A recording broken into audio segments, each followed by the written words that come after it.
My work friends and I were out at our favorite pub last night. Not a really fancy place, but, cheap beer and close enough to home that I don't have to drive. The night started out normally enough. The four of us crammed into a small table off in the corner, mostly talking shop and complaining about our boss. Being this was the middle of the week, there weren't too many other people around, maybe around 8 or 9 others in the whole place. Everybody just kinda keeping to themselves, sorta people you'd expect to see in a pub on a Wednesday. Anyway, from where I'm sitting, I have a pretty good view of the TV behind the bar. Jesse the bartender is kinda lazily flipping through channels and passes by our local news channel. There's a brief burst of orange and red on the screen which I register as a fire happening somewhere, which then disappears as Jesse switches over to the next channel. Something about the image looks oddly familiar though. "Hey Jess, can you switch that back?" I call out to her. The news comes back on, and suddenly I recognize the building in the frame. It's my building, and it's burning. "Hey look," I say, loudly enough that a few people follow my gaze to the television. "That's my apartment." The crowd in the bar falls kinda quiet, everybody staring up at the screen now. The screen shows a wide shot of the outside of my building. The camera must be set up on the north end of the block because I recognize a lot of shops on the ground floor: property management, dry cleaner, and convenience mart. The top left corner of the building is aflame. It's not a huge fire by any means, but it looks like a few units between the top 4 floors or so have already been engulfed by the flames. "Man," one of my coworkers says. That sucks." There's an uncomfortable murmur of agreement that passes around the table. I mean, I don't blame them, I wouldn't know what to say in this situation either.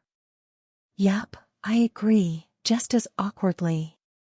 Thankfully, my apartment is only about halfway up and located on the west side of the building. I cross my fingers, hoping my stuff will be okay. The camera cuts to a reporter on the scene. He's standing a little further away, looking at the shops in the background. I can tell he's across the street on the northwest corner of the building. "Firefighters are expected on the scene any moment," he's saying, "and hopefully they'll be able to contain this horrible inferno before it spreads any further." As I was saying before, it's very fortunate that everyone was able to evacuate the building before things got too bad, or who knows what tragic events may have unfolded. "He's really laying it on thick," my other coworkers jokes. I chuckle a bit. All things considered, at the moment it really didn't seem all that bad. But then, a few moments later, hang on, the reporter on TV says, "We're getting some updated information." It seems, hang on one moment, while we readjust the camera. The previously locked down camera starts to shift, the angle focusing on an area of the building about halfway up the west side. All the lights in the building are out except for one. I feel a weird creeping sensation as I start counting the windows from the bottom. 5 up, 2 over. That's my place. I swore I turned that light out, I think at first. Then I see it. There's a person standing in my window.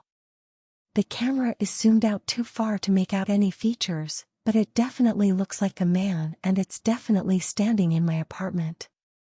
I watch petrified as the camera zooms in closer, the reporter babbling on about the overlooked, ill-fated soul still trapped in the blazing such and such.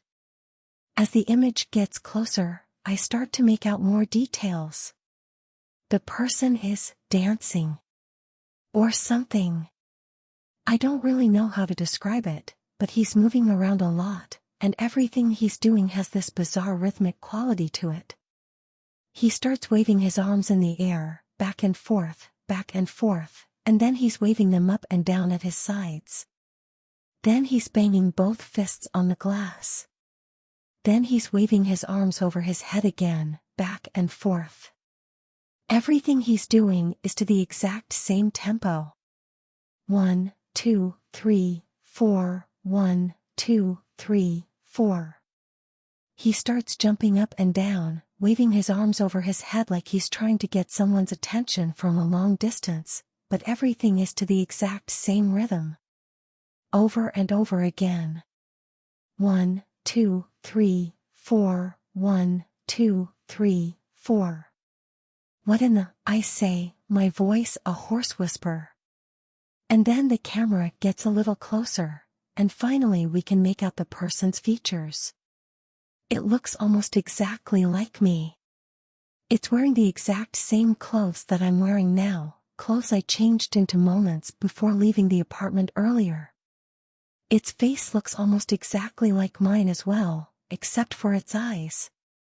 Its eyes are far too big for a normal person.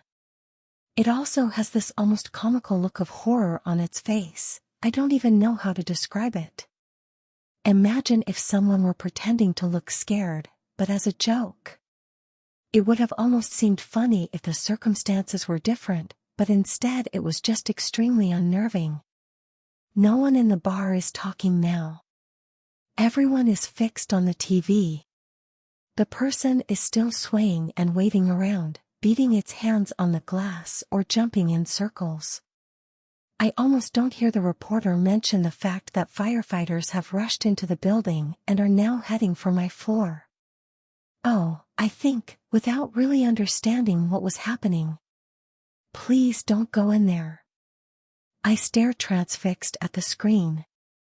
From this angle you can just barely see the top of my front door through the window, not too far behind where this creature is flailing around. Right now it is holding its face in his hands and shaking its head from side to side as if saying no. Suddenly the door behind it bursts open as, presumably, the firefighters have entered my apartment. The creature stops moving. For a second, I see its expression change.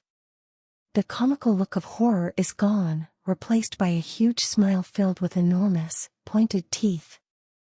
Then the lights go out.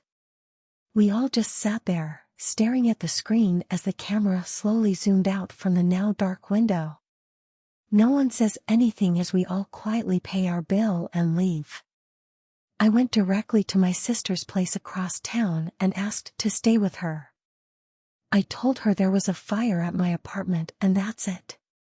When I tried to find footage from the news online later that night, it seemed like they had edited that last part out.